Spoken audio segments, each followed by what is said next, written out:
Okay, so I started off with a couple of bad trades.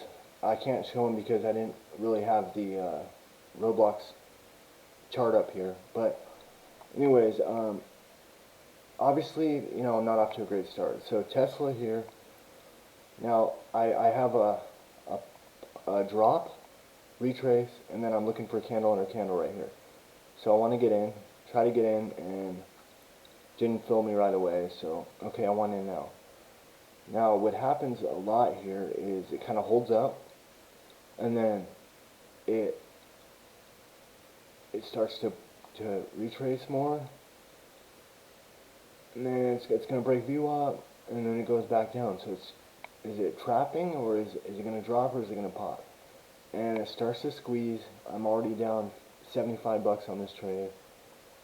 As you can see right here, 50, 60, okay, it's going to drop. So are bears going to win, or are longs going to win? Let's see. So I got in at 11.75. I'm already at 10.75. Down at about 100 bucks. And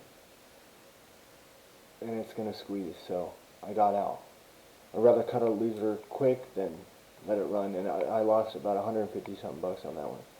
And then as you can see here, I had a series of horrible trades. So, thankfully I kept the winners or the losers small, and I also kept my winners small. So it's unfortunate, but there are days like these, and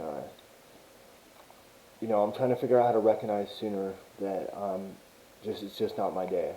Whether it be the price action or my decisions around the price action. But there were a lot of traps that I fell for, and that's not effective for my account. So I did lower my account size to about 6K after this.